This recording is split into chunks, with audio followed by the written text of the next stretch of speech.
Hi. And we want to just get their perspective on what's going on or what they've been through. So could you tell us a little bit about it? What, today or? Well, the whole thing up till today. Well, as you know, we were made homeless in April of last year. So since that happened, we've been campaigning, not just for ourselves, but for other families being affected by evictions and the cuts. We're here today because we were given a notice to quit for the temporary accommodation in Ealing. So we knew we weren't going to be technically evicted today because A, it is bank holiday, and B, it's not an actual eviction, it's just kind of one of the processes that the courts go through. We just wanted to give a message to say that if you do try and evict us or any other family, we are going to be there to support them. Because, you know, if there's a lot of people at a property they're trying to get people out of, they won't be able to. And these are people's homes that they're messing with.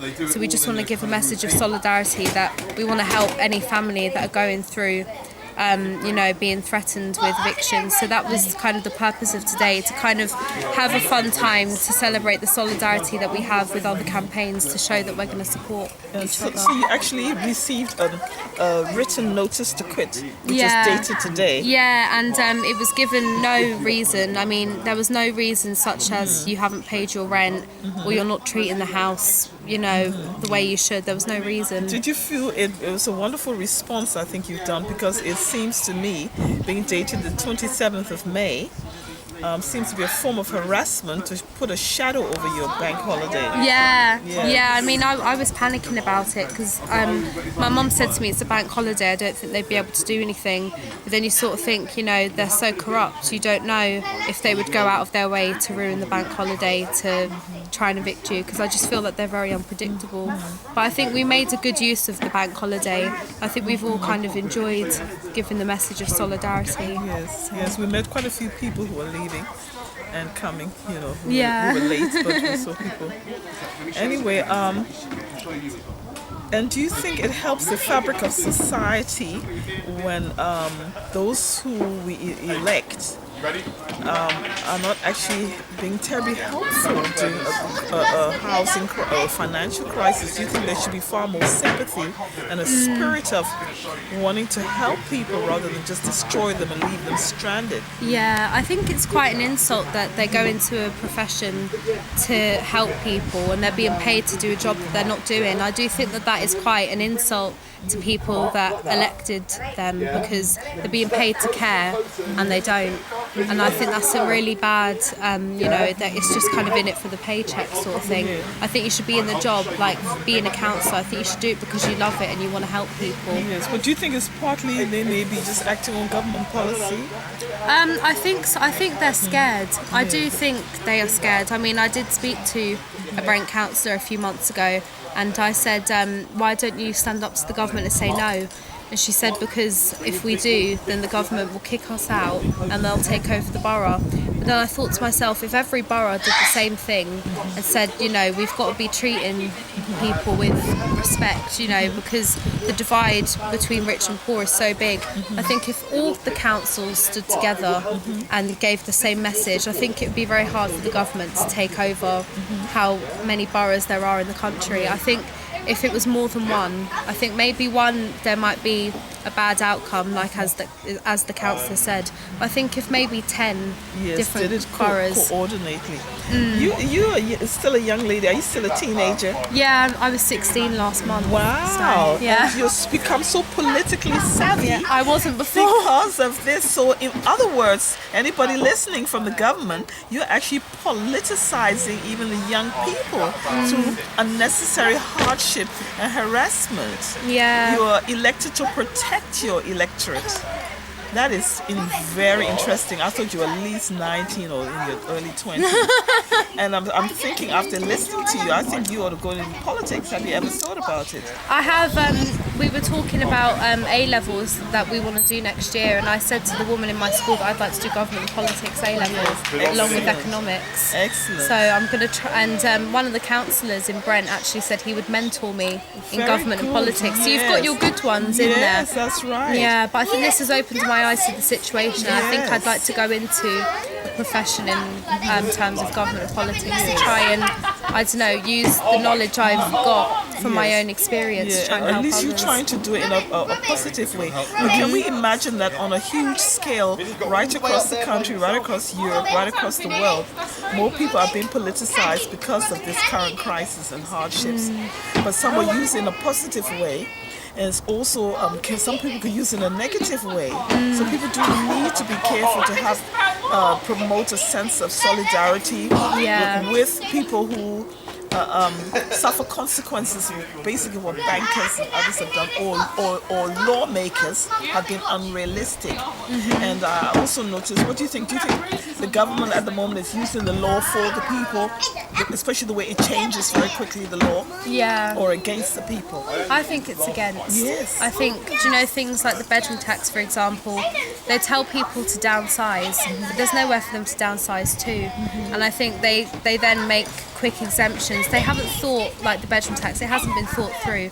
They've started to make exemptions because of the large number of complaints they've got for maybe people that have a disability and need the extra room. They then make them exempt. They haven't thought it through, and I'm scared that they're going to start to be making laws like that in the future that aren't thought through, because people have been taking their lives as a result of the bedroom tax, and it should, you know, they should be fighting for the people. We are the majority. And I wonder what they're going to do with the money from that tax. Is it going to help the homeless? I think it will probably just go back in their pockets, and that's what I don't agree with as well. You know, there are people that are having to live on food banks and choosing between whether they heat their home or feed themselves, and maybe choose between feeding themselves and their children, and then they're just putting additional money in their banks. I think they're just making the divide so much bigger, and they should be trying to bring it closer. Wanting more of the national cake.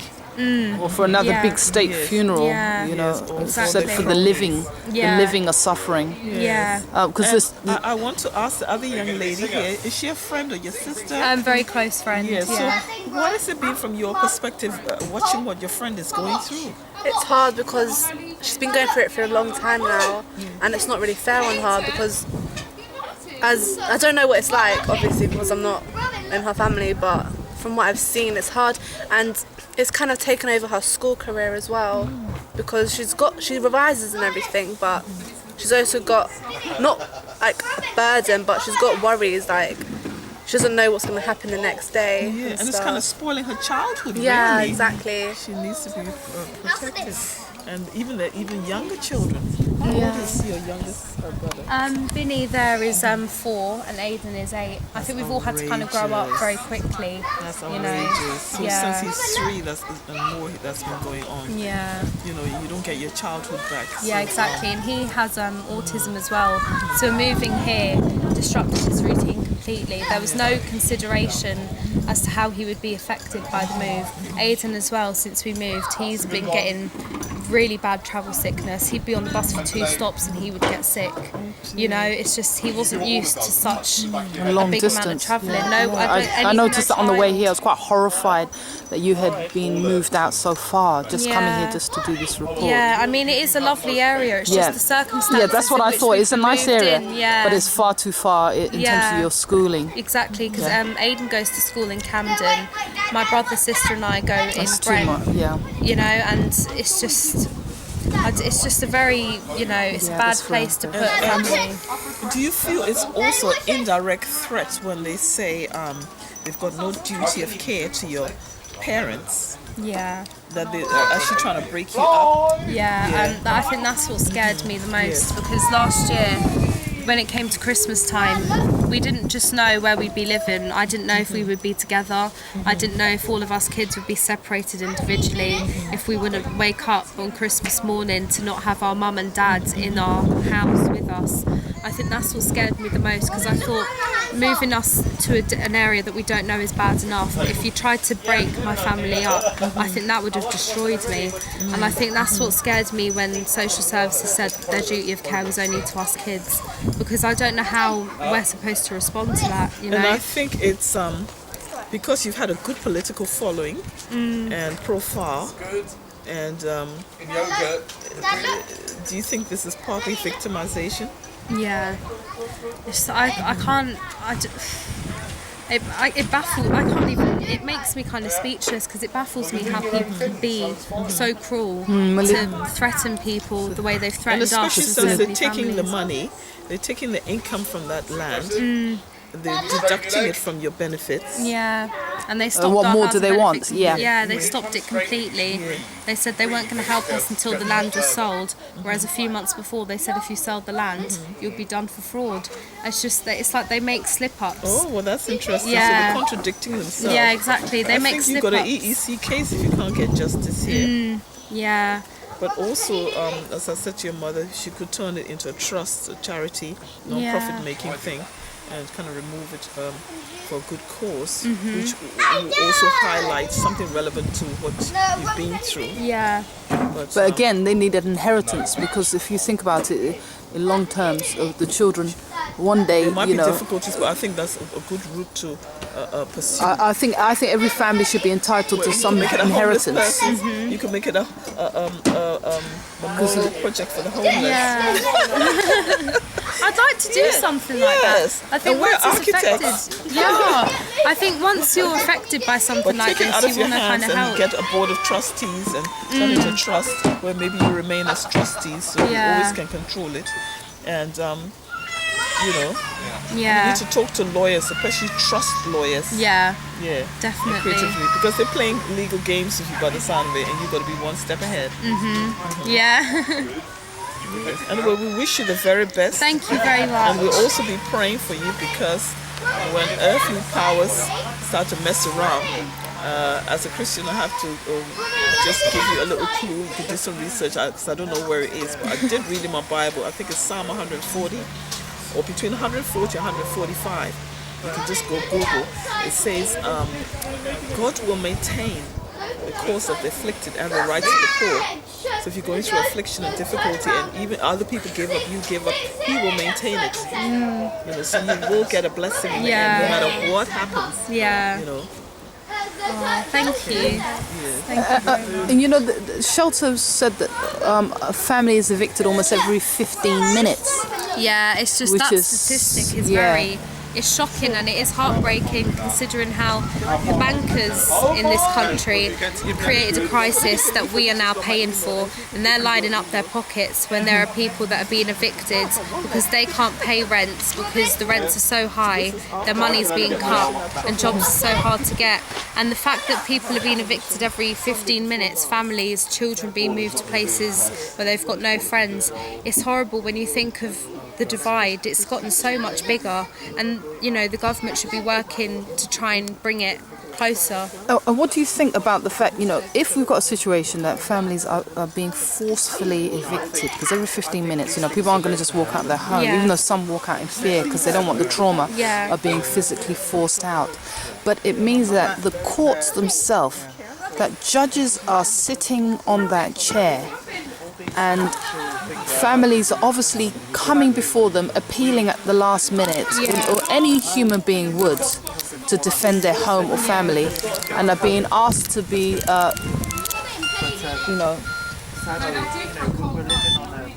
and you've got a situation where judges are making that decision to actually throw people into poverty, into homelessness, and not extending even enough time for them to find appropriate accommodation. Because at the end of the day, you know, not the buck, I don't know what to say, but the final decision rests in the hands of a judge, whether he will allow a warrant to be issued or executed, because even a warrant could be delayed till, you know, a more appropriate time.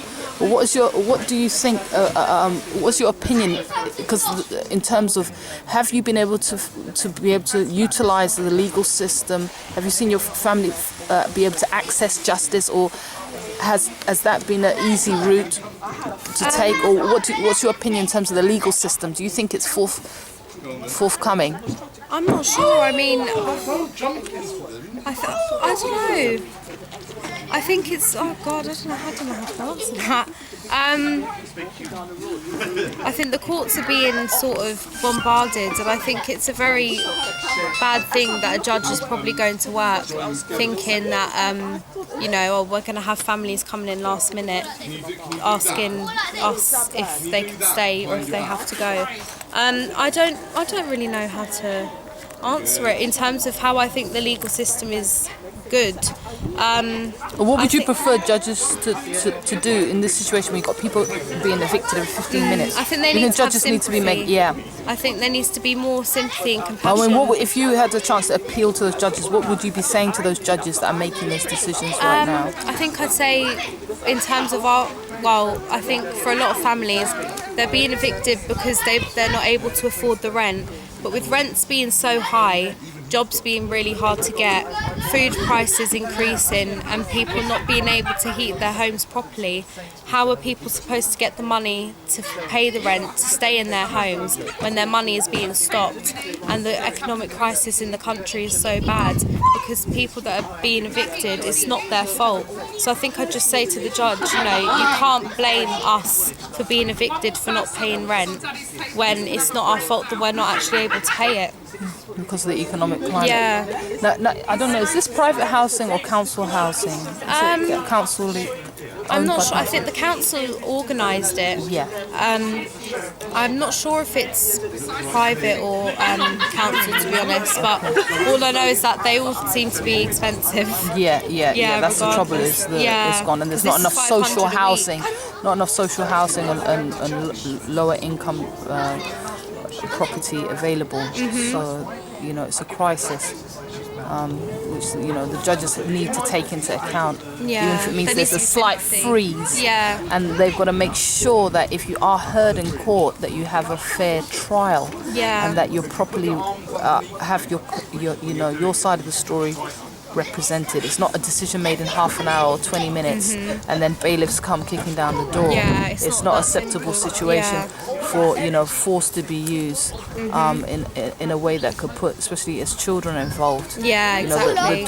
The judges should be thinking, you know, rather to stop it and make sure that you have proper accommodation before, in the worst scenario. So people don't think they're going to be out on the street. They should just basically stop homelessness. There should in be the more courts. help. It should not be allowed in the courts. They should say that you should have appropriate accommodation before you move. That's, you know, there has to be some sort of change legally in the courts. You know, so this dispute is settled properly and fairly, rather than punishing people. Because it's turning out to be. Do you find it's like a punishment with what's, you know, this threat again? I think it's punishing people for things that they didn't cause, and I think that's the worst thing. So it's unfair punishment. Also, because people might be thinking, what have I done to deserve this? And they haven't actually done anything to deserve losing their home. It's the mistakes that have been made way higher up on the chain that we're being made to pay for, and it's like a punishment to everyone that is being told you have to be out of your house by next Tuesday 8 o'clock in the morning. It's just it's not thought through. There's no sympathy there, and people are going to feel like they are being punished, and I think that's horrible. Okay, thank you very much. Thank you.